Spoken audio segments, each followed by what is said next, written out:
If you look at the numbers behind incontinence in women, it's hard to believe just how big an issue it is. Incontinence affects more women than diabetes, breast cancer, and heart disease, but it doesn't get nearly the attention it deserves. That's why the National Association for Continence has created the We Count campaign to help you realize that this isn't just a you problem, it's an us problem. There are treatments available right now that can make a real difference in your life, and we invite you to take action today. Visit nafc.org/we-count for essential facts, insights, and resources on stress and urge incontinence, overactive bladder, menopause-related leakage, and more. That's nafc.org/we-count to learn more and discover that there truly is strength in numbers.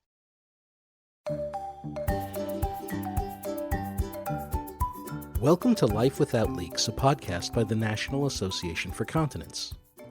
NAFC is America's leading advocate for people with bladder and bowel conditions, with resources, connections to doctors, and a welcoming community of patients, physicians, and caregivers, all available at nafc.org. We've all been there. The baby's crying upstairs, so you need to speed up your bathroom visit to get to her quickly. You're racing to your next meeting, and you only have a minute to stop for the bathroom. You're late for your doctor's appointment, but you just need to make a pit stop before you leave. Sometimes having to pee gets in the way of our daily lives. If you're someone who's moving so fast that you push when you pee, you could be setting yourself up for some trouble down the road. You see, when your bladder is working normally, it relaxes the pelvic floor and abdominal muscles when you need to pee. Those relaxed muscles are what naturally allow the flow of urine to occur. You should not be actively pushing the urine out by bearing down or by tensing your pelvic floor muscles, because that can actually lead to a number of potential problems. You could be starting to create muscle confusion. Over time, if you're constantly pushing out your pee when you should just be relaxing your muscles to allow urination to occur naturally, you'll be training your muscles to think that each time you need to pee, you should be activating the pelvic floor rather than relaxing it, and that sets you up for more problems down the road. You could be creating hypertonic pelvic floor issues. If you already suffer from a hypertonic pelvic floor, that is, pelvic floor muscles that are too tense, pushing out your pee could aggravate the muscles even more and lead to other conditions like pain or overactive bladder. Women may develop a prolapse. Over time, consistent pushing when you pee or poop may cause your pelvic floor muscles to weaken, leading to pelvic organ prolapse, a condition where one of your pelvic organs, like the bladder, uterus, or rectum, collapses into the vaginal canal.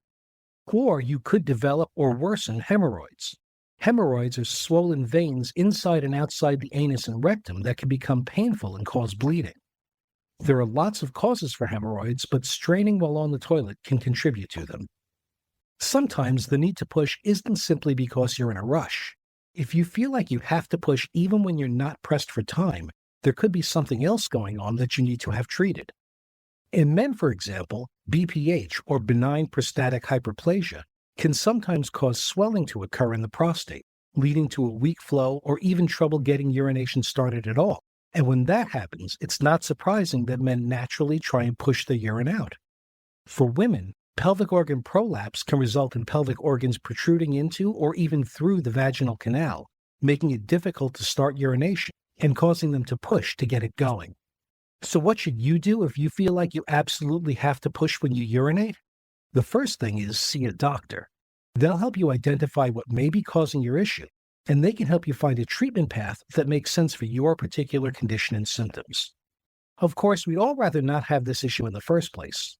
The good news is that there's a recommended way to empty your bladder that can reduce your likelihood of creating or contributing to problems down the road. Start by taking a deep breath, fully relax, and be present during the process. Next, make sure that you're in the right position.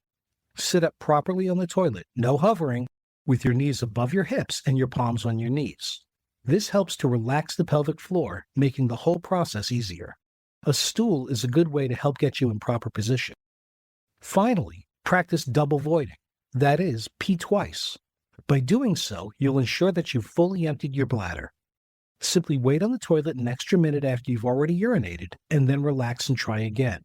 Or get up, walk around for a bit, then sit down and try once more. The most important thing is to not strain during the process. It might seem strange to take such a conscious approach to a natural process that you've been doing without much thought your entire life.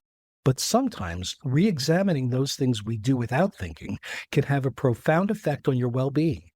For more information on this subject or on any of the bladder or bowel conditions you might be facing, visit us online at nafc.org. Life Without Leaks has been brought to you by the National Association for Continence. Our music is Rainbows by Kevin MacLeod. More information about NAFC is available online at nafc.org.